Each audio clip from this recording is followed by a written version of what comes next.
In the last couple months, I've got several people who ask me the question, do you think that white people can make hip-hop? Now, first of all, you may notice that I'm white, but I do talk a lot about colonialism and white presence in rap music. So I can understand that some people are just joining me with the beat and Kendrick and Drake and all that stuff. But if you check my track record, you'll see that I really do believe that white people can make hip-hop, that the white race does not mean you are incapable of contributing to the culture, right? I mean, two of my 5 favorite producers right now, Alchemist and Nicholas Craven, are both white dudes. I've covered lots of white rappers. I mean, the whole channel started with an Eminem Kamikaze review. I've talked about Mac Miller. I went on with Anthony Fantano. And what did I do with my big shot with the biggest name in music? I talked about Ukrainian rappers. I've talked about Action Bronson. I've talked about A$AP Rock. And of course, I've reviewed 3 other albums by your Old Droog. And that's what I'm going to be reviewing today. The big album, the big LP, the sort of, portfolio, the summary project of your Old Droog, the movie. Thank you for auditing the Always Positive New Music Review Show, hosted by a French professor who insists that not all white people in rap music or in hip-hop culture are necessarily colonists. And really what I think it is that you just have to do one of 2 things, as far as I can figure it. One, you just have to be excellent. Okay, so the main issue is that the way that American society has worked, or all white supremacist societies work, is if a white person does something that a non-white person does really well, and that white person does it okay, fine, is mediocre at it, they tend to be leveled up and appreciated. We're lucky. In rap music, that generally hasn't happened. And that's one of the great things that we know, is that if a white participant in hip-hop makes it to a position of respect or power, it usually means they are excellent. So that's the first thing you can do. And that's what I try to do on this channel. If I can be so arrogant, I just try to be so excellent that it doesn't matter that I'm not of the culture, because I'm bringing in something new, something different. The other thing that I think can be done, and I think this is not spoken about enough, is people who don't use rap or don't use hip-hop as a way to get rich, but use this tool that was created. Because rap music, hip-hop, is a tool. It is a tool that was created by Black Americans, but it has been spread throughout the world to everybody as a voice of the voiceless. So it makes sense that its most important function as a tool is to tell the story of Black America, because it comes from Black Americans. But because I study French hip-hop and because I study hip-hop all over the world, it really doesn't like the tool that they created. I don't know who created the screwdriver. Somebody must have created the screwdriver, but all over the world people use it. Hip-hop is a screwdriver. It helps to tell these stories of marginalized people. It helps to give them a voice, helps to make them appear. So what are the other stories that can be told? I think the most interesting is the story of immigration, especially in the post-colonial era. So that's when you study British rap or German rap or French rap. That often is the story. That's not the story of Ukrainian rap. Check out my video with Fantano on the second channel. Just look up top 5 Ukrainian rappers if you're interested in that. And no, your Old Droog is not one of them. He's American, of Ukrainian origin. So the immigrant story is so interesting, and it's so fascinating. And in general, even Canadian rap, like most Canadian rap, I'm not including Drake, most Canadian rap is about immigration. Or that's one of the themes that's implied in it, because many of the people who make it are more recent immigrants to Canada, as opposed to being generations upon generations like in America. And I think America needs more. We need more immigrant rap. Now, there are a lot of immigrant rap artists, like maybe Boss and a few others, but in particular, I would say that white rappers of immigrant families are making very interesting music, and music that should be made. Music that is very much not colonializing, that is not colonizing. I don't edit my videos. I should take a breath. I've started talking faster on these videos. I'm just more excited. I don't know what's up. Let's go through the list. Action Bronson, very insistent that he represents Albania and talks about the Albanian American experience. A$AP Rock with that beautiful song, on his last album, Vitius? I forget exactly what it's called. It's the one with VIT, where he talks about his grandparents, and especially your Old Droog, who with this album, he really, really brings out the experience that he has had as a recent immigrant to America when he was 4 years old, coming from Ukraine. So, I like this. I like this a lot because, in general, your Old Droog has been one of the dump gods. Right? So if you're not familiar, there's like this group of rappers, the God Fahim, Makhami, your Old Droog, a couple others, who just like release a lot of projects, especially a lot of EPs. Makes sense, you can make I think it's an easier way to make money releasing a lot of EPs than releasing one album. And so what that ends up doing is it makes those smaller projects, they can be good, and I really enjoy them, especially The Shining. Actually, Yardney Dangerfield, I like a lot of his stuff. But it doesn't have that like gravitas of an album, of an LP. So this is cool because this really feels like this is your Old Droog like taking his shot. Like, here I am. I'm not going to do a goofy cover with like, the cover of The Shining is my favorite cover like of all time because it's just Shelley Duvall refusing to ash her cigarette from The Shining, or Yardney Dangerfield, or The Odd Father, like all these kinds of parody things. It's funny because the album is called Movie, but it's his first project in a long time that doesn't have anything to do with movies that I can think of, I guess since Yod Stewart. Like, not featuring an actor or a parody of an actor with his face in it. It's not The Shining. It's not The Godfather. It's Movie. And there's no movies in the whole... There's no movies. There's like one or two movies mentioned in the entire album. So it's kind of a funny inverse. You can tell he's very serious because he's using the Thriller font on the front of the album, and on the back, that's like the universal way of saying, like, I'm taking this really seriously.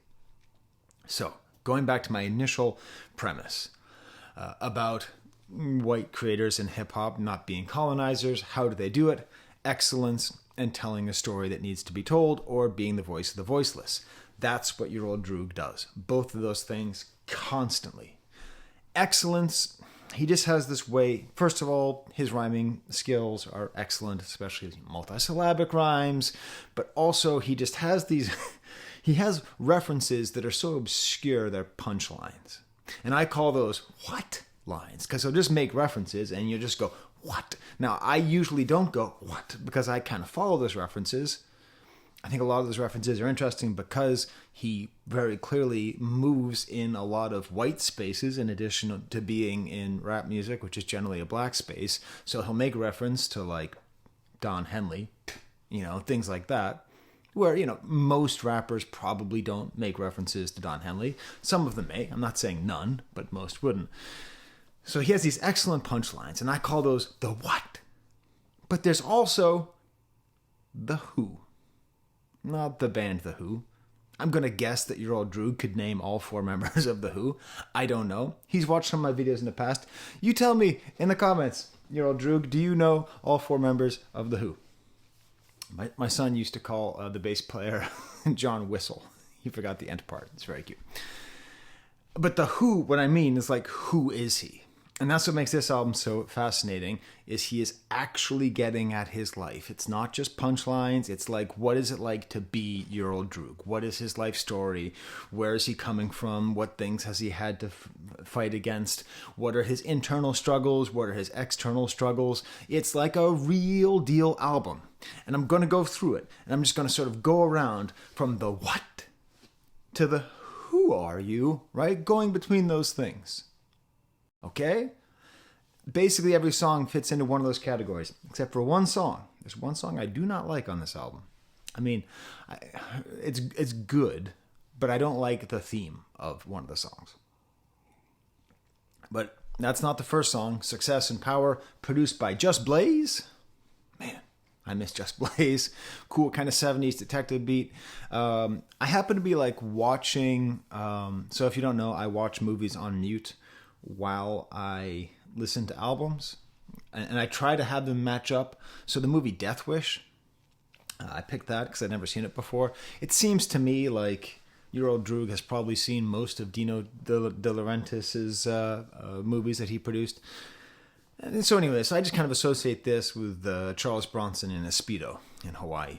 All these kind of like what lines, like he's talking about like sitting in bed and Radiohead like a creep, and great beat resolution with these strings, and all of the voice just sounds so far away, and it has this whole discussion. I mean the sample, and like there's this whole discussion with like, can you have success and power, and what would you rather have?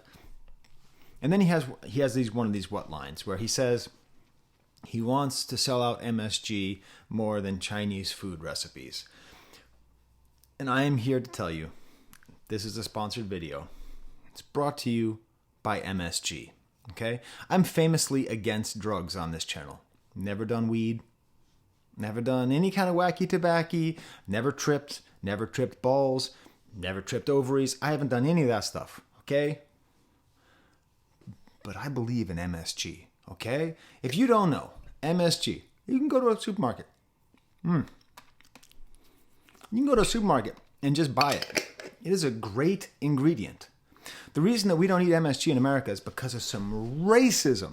Back in the 70s, there's like a scientist who literally called it like Chinese food syndrome, because a lot of Asian cultures know how to cook with MSG. That's that umami taste. I still got it going, flowing around in my mouth. It's beautiful. So, stop the MSG slander. It's good. You should have a jar of it. You don't have to put it in a jar and make it look like drugs like my wife did. It comes in a little package.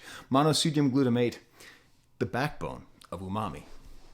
And just all these great lines. I'm spitting life sentences. You spit and slap on the wrist. Beautiful line. You talk about don't talk about Jews. That's how Ye screwed up. It's interesting because your Old Droog is Jewish. He's not like the Jewish rapper who raps about being Jewish all the time, but that is part of his identity. He doesn't run away from it. So it's interesting when it kind of makes its way in there. Next track is another what track? Crescent Moon, super multisyllabic style. Did you realize that your Old Droog takes down his lyrics too? Dude, do you know how hard it is to be a music critic like me? I mean, it's not my job. It's just a hobby I picked up in the lobby. But how hard it is for me to like, because listen, I try and do like 3 to 5 videos a week. And if Kendrick sneezes, I have to make a video about it.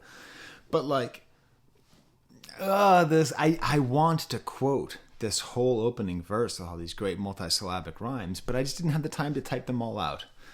I do like how he says nuts hanging like car dice. That's funny. Bogeys and ball like Vlade Divac. Vlade Divac is my wife's favorite athlete.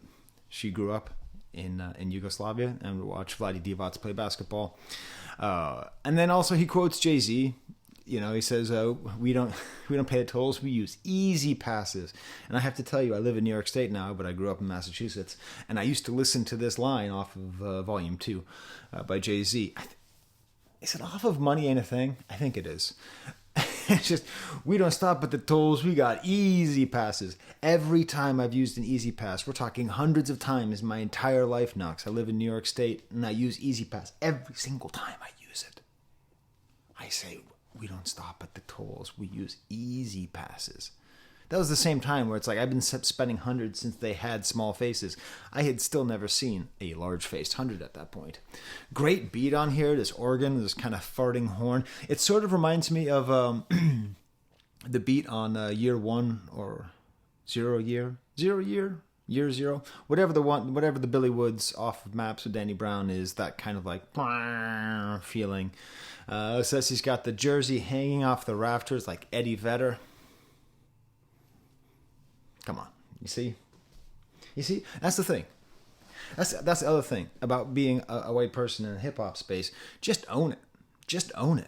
If you're gonna make a reference, and you're gonna make a reference that requires people knowing that Eddie Vedder was famous for hanging from the rafters during his concerts, that's a very specific Eddie Vedder reference. That's not like I'm Still Alive like Pearl Jam. That's like, and then it's like hanging from the rafters. I gotta share this with Steve. Steve's my co-host on my Star Wars podcast. Don't look it up. You won't like it. No, or do.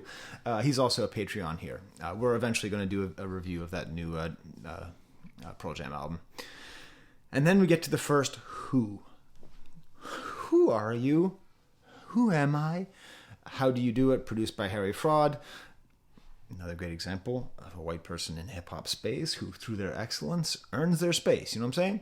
Gentle piano opening, and it's sort of his story about like how he grew up kind of poor and asocial. And this is one of the themes of the album, like how...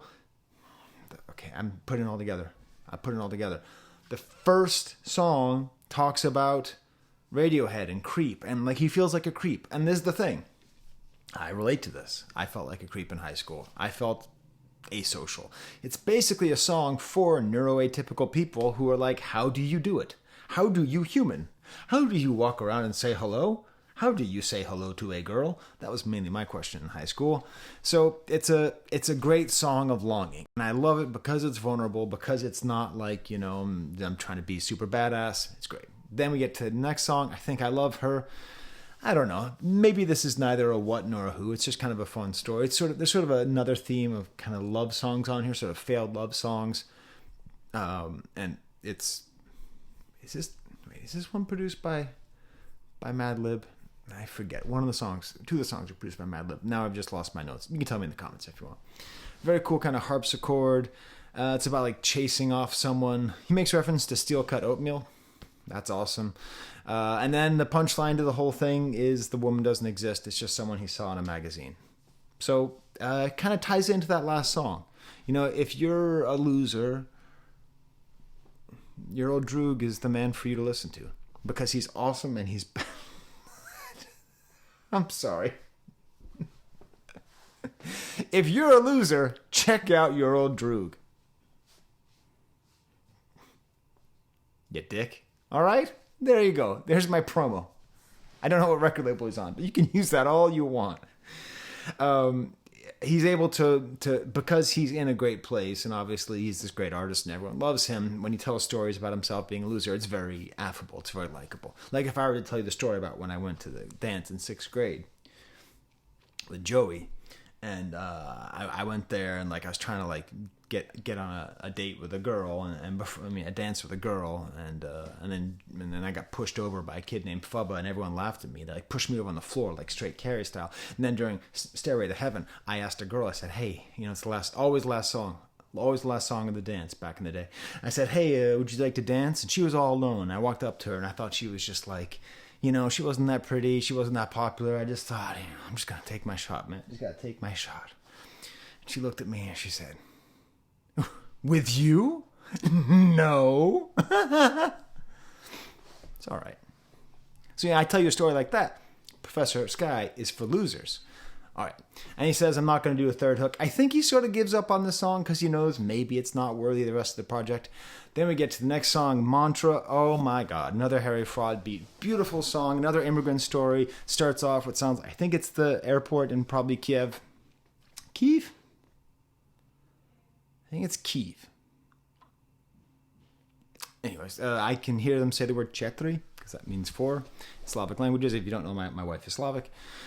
Super strong piano and drum, and then this whole mantra. No matter how bad it gets, I'm sure it can't get much worse. That's his mantra. And it's a story about coming to America at the age of 4. And it's a beautiful story. It's a great immigrant story, okay? About nobody wanting him from where he was from. And that's the best thing about America, is that we are a welcoming country. Do I need to deal with that? My wife's downstairs. My baby's probably fine. I'm going to have a sip of water. I'm going to let you worry about that.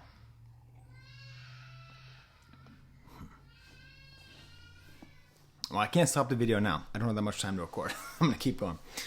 So that's the best thing about America, you know, is that we let in the huddled masses. But at the same time, you know, we don't always know what to do with the huddled masses when they're here. Sometimes we claim that they're criminals. Sometimes we alienate them. Sometimes we don't have structures in place for them. And that's what it is here. He's saying he had to put his finger in his mouth to tell his teacher that he was thirsty. This very relatable moment. And I can't tell you. So I live in Rochester, New York, and sometimes I would do some volunteer work at a place called the Rochester International Academy. I'd actually send my students to work there, volunteer there. And it's a school where if you don't speak English, you all come together and you all come to this one place. And in the Rochester International Academy, you learn English so that you're then ready to go into the schools. I don't think this was a choice. I don't think this was a chance for him. So I super represent the Rochester National Academy because it's fascinating. But here he is. And he tells this story about how they had him in an ESL class, that's English as a second language, and he went on to master the language. Do you see the beauty? Do you see how great of a rapper he is? The triumph that represents. Just imagine this little kid, 4 years old, just being shipped across the other side of the world in New York City, not knowing what he is, poor, unable to talk, having to go because he's thirsty. And then as he grows up, everyone hates the effing Russians. And so he has to pretend that he's Puerto Rican. That's what he says because he didn't know what to do. Because my wife is Serbian. And whenever people meet her, they say, is it cold there? Because Americans don't know the difference between Serbia and Siberia. Maybe you don't. Maybe you're like, oh shit, there's a difference? There's a difference. So Americans now know the difference between Ukraine and Russia, but at the time, a beautiful story. It's a beautiful story about perseverance and who he really is. This isn't what punchlines. This is who. Then Grandmother's Lessons, produced by Wino Willie, great producer. Nice little piano here. And this is the Baba story. And this is the other part. And this is the wild thing. You know, this whole kind of Slavic thing. If you don't know, Slavic grandmothers are very important figures in Slavic people's lives. Very, very important. And he tells her story. Now, she had to evacuate at 13 because of the Holocaust, and she lived 5 people in one room, and she moved to New York, and she gave up her whole life. And my favorite thing about this is that it's focused. The chorus is mainly focused about having enough, making sure you ate, making sure you had hot food on your plate. And it even talks about liver, about how you still love eating liver. Did you know that in a lot of the world, liver is like an easy food? It's like chicken fingers.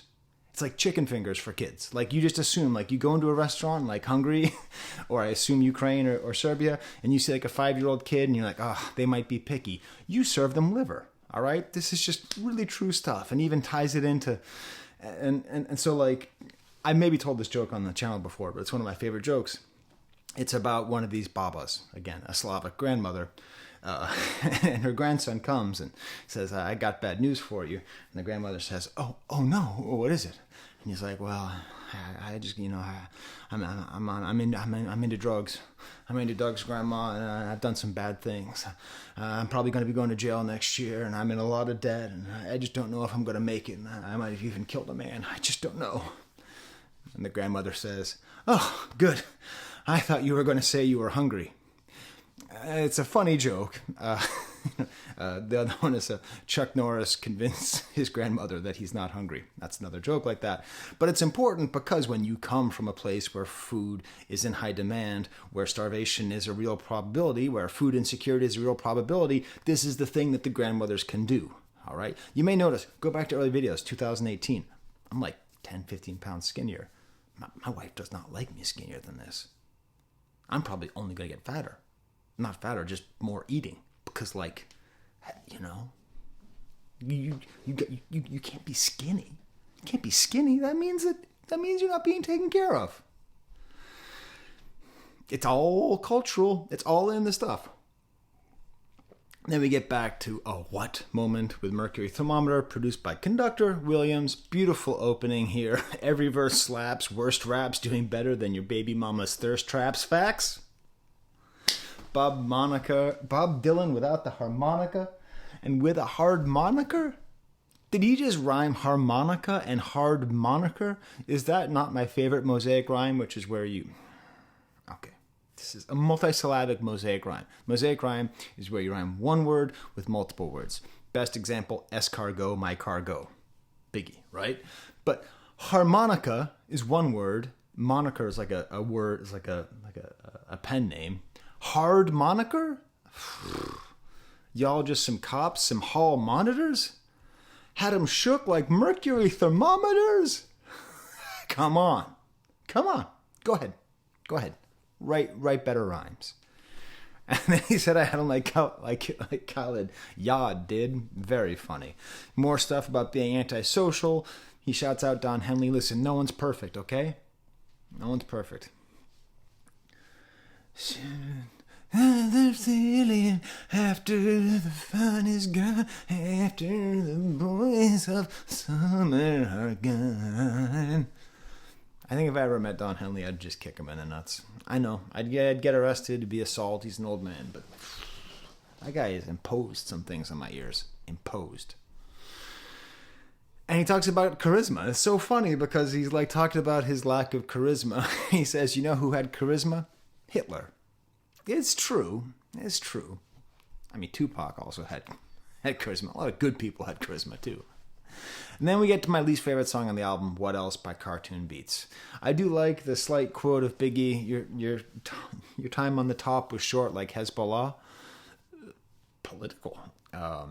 It's a great beat. I really like the beat by Cartoons. You know, some growing sounds at the end of the bars. But it's too much like real hip hop, man. You rap about drugs and that. What else? I'm real, you're fake, which is just like my least favorite kind of underground rap stuff. If I can I be the underground rap czar? I will just have one rule: don't bitch and moan about what other rappers talk about. Just that's it. That's the one only rule. First of all, because it's preachy. Second of all, because it really undercuts the fact that the strength of rap music and hip-hop is that its mainstream and its alternative streams are so powerful at the same time. Anyways, I don't know. So, and also just like it's like he goes like, oh, you're sad, what else? Well, that's interesting. Like the whole thing is like that's the thing is that crack rap is not actually boring. It actually talks about something that's happening in our society. It describes a problem which was created by forces outside of the American ghetto and that reflect problems of neglect and societal injustice and wealth inequality and over incarceration. Like it's very important that we have representations of societal ills in our music so that we can address them and so that we can have some record of them. So anyways, it's okay. I know. It must suck because your Old Droog is, you know, he doesn't make as much money as 21 Savage, and that's a bummer, you know. A lot of rappers wouldn't have a career if it wasn't for white guilt. Oh, man, I don't know, man. I don't like that line at all. I just don't like the term white guilt. People always attack me of white guilt. Like, I don't have white guilt. I have, like, understanding of history. It's not white guilt. I'm not guilty. I was just born this way. I'm not responsible for the color of my skin. But, like, I am responsible to understand history and understand the impact that people of my color of skin have had on other people throughout the world. I'm not guilty. I'm just observant. Then we get to another kind of story song, The Sandbox. Sort of a little story about 3 kids playing in the sandbox. One has cerebral palsy and dies early. Another one, he rhymes Apple Jacks with Snapple Facts. Man, your Old Droog and I could just hang out, I could tell you that much. Falls into drugs, and, you know, this guy Michael's a rap, you know, wants to be a rap star. I like this because I remember very specifically when I was in 2nd grade, you know that whole DARE thing? People wear the shirts that say dip. Sorry, I'm sitting on my floor. My leg's asleep. It's like, you know, dare to keep kids off of drugs. DARE. Drugs are really expensive. What does that even stand for? Anyways, someone came in and they were like, look around. Look at all your classmates. 7 of your classmates will be drug addicts. I remember thinking, oh no, how's it me? Who's going to be a drug addict? It was a terrible thing to say.